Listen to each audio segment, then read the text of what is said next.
നമസ്കാരം. മിഥുനം രാശിയിൽപ്പെട്ട മകയിരം, തിരുവാതിര, പുണർദം നക്ഷത്രക്കാർക്ക് പുണർദം നക്ഷത്രക്കാർക്കൊക്കെ എന്നും ഓരോരോ വിഷയങ്ങളായിട്ട് കുടുംബത്തിലും സാമ്പത്തികത്തിലും ഒക്കെ പ്രശ്നങ്ങളാണ്. ജീവിതത്തിൽ ഏതെങ്കിലും തരത്തിൽ ഒരു ഉയർച്ചയിലേക്ക് എത്തുമ്പോഴത്തേക്കും നക്ഷത്രക്കാർക്ക് എന്തെങ്കിലുമൊക്കെ ബുദ്ധിമുട്ടുകൾ ഉണ്ടാവും. പ്രത്യേകിച്ച് മിഥുനം രാശിയിൽപ്പെട്ട നക്ഷത്രക്കാർക്ക് ഇവർക്ക് ഈ ചൊവ്വാദശയൊക്കെയാണ് ഇപ്പൊ നടക്കുന്നത് എന്ന് വിചാരിക്കുക. നിങ്ങളുടെ ദശാകാലം ഇപ്പൊ ചൊവ്വയോ കുജനാണ്, വ്യാഴദശയാണ്, ചന്ദ്രദശയൊക്കെ ആണെങ്കിൽ ഈ ദശാകാലം നിങ്ങൾക്ക് പൊതുവെ ക്ലേശകരം ഉണ്ടാക്കും. മാനസികമായിട്ടും ശാരീരികമായിട്ടും സാമ്പത്തികമായിട്ടും ഒക്കെ ക്ലേശങ്ങൾ ഉണ്ടാക്കുന്ന ഒരു കാലഘട്ടമാണ്.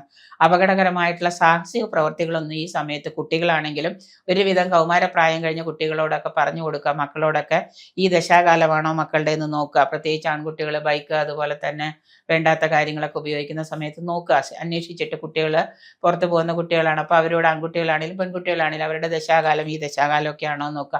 അങ്ങനെയാണെന്നുണ്ടെങ്കിൽ സാഹസകരമായിട്ടുള്ള അപകടങ്ങളൊക്കെ ഒഴിവാക്കാനായിട്ട് അവരോട് പറയാ, അതിൽ നിന്നൊക്കെ വിട്ടു നിൽക്കാനായിട്ട് അവരോട് പറയാ.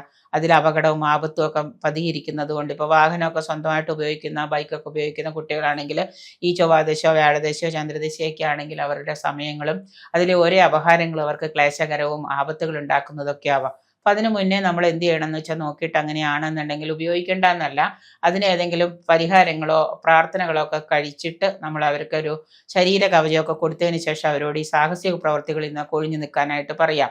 ആ മരണം അല്ലെങ്കിൽ ആപത്ത് സ്വയം വിളിച്ചു വരുത്താതിരിക്കാനായിട്ട് പറയാം. ഇതൊക്കെ ഒഴിവാക്കുന്നത് നല്ലതാണ്. ഈ നക്ഷത്രക്കാർ പതിവായിട്ട് നിത്യവും നിങ്ങൾ ശ്രീകൃഷ്ണനെ ഭജിക്കുക. നിങ്ങളുടെ ലൈഫിൽ നിങ്ങൾക്ക് ഒരു ഉയർച്ചയില്ല എന്ന് തോന്നുന്നുണ്ട് ഈ രാശിക്കാർക്കെങ്കിലും നിത്യവും നിങ്ങൾ ശ്രീകൃഷ്ണനെ ഭജിക്കുക. മാത്രമല്ല ഓരോ വ്യക്തികൾക്കും അവരുടെ 5ാം ഭാവത്തിൽ അവരുടെ ദേവത ഉണ്ടാവാം. എങ്കിലും ആ ദേവതയെ കൂടാതെ നിത്യവും നിങ്ങൾ ശ്രീകൃഷ്ണനെ ഭജിക്കുന്നത് നല്ലതായിരിക്കും. തൊട്ടടുത്ത ശ്രീകൃഷ്ണ ക്ഷേത്രമുണ്ട്, എല്ലാ ദിവസവും കൃഷ്ണൻ്റെ അടുത്ത് പോയിട്ട് തൊഴുതു വരിക. അതുപോലെ പറ്റുന്ന വഴിപാടുകൾ ചെയ്യുക, അഷ്ടോത്തരം ജപിക്കുക. ഒന്നുമില്ലെങ്കിൽ ഓം നമോ നാരായണായ എന്ന 1008 ജപിക്കാം. ഓം നമോ ഭഗവതേ വാസുദേവായ എന്ന് ജപിക്കാം. സാധാരണ ഷോഡശ മന്ത്രങ്ങളൊക്കെയാണത്.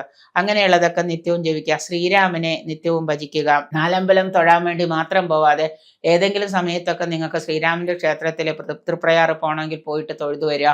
അതുപോലെ ബുധ അഷ്ടോത്തരം ജപിക്കാം. നിത്യവും നിങ്ങൾക്ക് ബുധാഷ്ടോത്തരം ജപിച്ച് കാണാതെ അറിയാമെങ്കിൽ എല്ലാ ദിവസവും രാവിലെ യാത്രയിൽ പോലും നിങ്ങൾക്ക് ബുധാഷ്ടോത്തരം ജപിച്ചുകൊണ്ട് വാഹനം ഓടിക്കാം.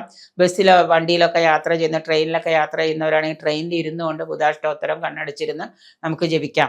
ഇങ്ങനെ നിരന്തരമായിട്ട് നമ്മളുടെ ഈ എന്താ പറയുക, വായിൽ നിന്ന് വരുന്നത് മുഴുവനും ജപങ്ങളും നാമങ്ങളും ഒക്കെ ആണെങ്കിൽ നമ്മൾക്ക് ഒരുപാട് നമ്മുടെ പ്രശ്നങ്ങളിൽ നിന്ന് നമുക്ക് മോചനം ഉണ്ടാവും.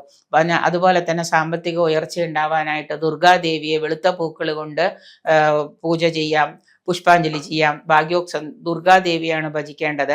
അമാവാസി ദിനം നോക്കിയിട്ട് അന്ന് നിങ്ങൾക്ക് ഭദ്രകാളി പൂജ ക്ഷേത്രത്തിൽ എവിടെയെങ്കിലും കൊടുത്തിട്ട് നിങ്ങളുടെ പേരും നാളും പറഞ്ഞ് ഭദ്രകാളി പൂജ അല്ലെങ്കിൽ ഭദ്രകാളി ഹോമം നടത്തുന്നതും ഒക്കെ ഈ മിഥുനം രാശിയിൽപ്പെട്ടവർക്ക് വളരെ നല്ലതാണ്.